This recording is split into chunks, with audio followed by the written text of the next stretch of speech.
ଜୟ ଜଗନ୍ନାଥ। ସକାଳୁ ଉଠୁ ଉଠୁ ସବୁ ଗ୍ରୀନ୍ ଗ୍ରୀନ୍ ଦିଶୁଥାଏ, କାରଣ ବାବା କାଲି ହାଟରୁ ବହୁତ ସାରା ପରିବା ନେଇ ଆସିଥିଲେ।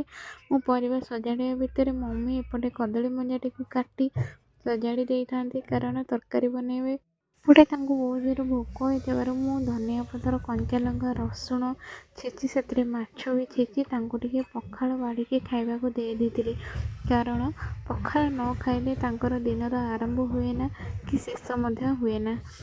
ଖାଇବାକୁ ଦେଇ ସାରିବା ପରେ ଆମେ ମା ଝିଅ ଚାଲିଲୁ ଆମ କାମରେ। ପିଇସା ଗୋଟେ ଚକୋଲେଟ୍ ଆଣିଥିଲେ, ଯେଉଁଟାକୁ ମୁଁ ଲୁଚେଇ ରଖିଥିଲି। ଆମେ ମା ଝିଅ ଖାଇବା ସମୟରେ ତାଙ୍କ ବାବା ଆସିକି ପହଞ୍ଚି ଯାଇଥିଲେ। ପହଞ୍ଚିକି ଆମକୁ ଚକୋଲେଟ୍ଟିକୁ ଛଡ଼େଇ ନେଇ ଯାଉଥିଲେ। ମୁଁ ଟିକେ ରାଗି ଯାଉଥିଲି। ରାଗିଲେ ବି କ'ଣ ହେବ, ଚକୋଲେଟ୍ ତ ଦେବାକୁ ପଡ଼ିବ ନା। ସେପଟେ ଚକୋଲେଟ୍ ଖାଇସାରିବା ପରେ ଏପଟେ ଆସି ବାବାଙ୍କ ପାଇଁ ଟିକେ ସାଲାଡ଼ ରେଡ଼ି କରିକି ଲେମ୍ବୁ ଚିପୁଡ଼ି ବାବାଙ୍କୁ ଟିକେ ସାଲାଡ଼ ଖାଇବା ପାଇଁ ଦେଇଥିଲି। ସାଲାଡ଼ ଖାଇସାରିବା ପରେ ସନ୍ଧ୍ୟା ସମୟରେ ମାଆଙ୍କୁ ପଠେଇ ଟିକେ ଗୁପଚୁପ୍ ନେଇ ଆସିଥିଲୁ ସମସ୍ତେ ଖାଇବା ପାଇଁ। ଏପଟେ ଗୁପଚୁପ୍ ଖାଇସାରିବା ପରେ ରାତିରେ ବାବା ଗାଳି କରିକି ତାଙ୍କୁ ଗୋଟେ ଗ୍ଲାସ୍ କ୍ଷୀର ପିଇବାକୁ ଦେଇଥିଲେ। କ୍ଷୀର ପିଇ ସାରି ଆମେ ଶୋଇପଡ଼ିଥିଲୁ।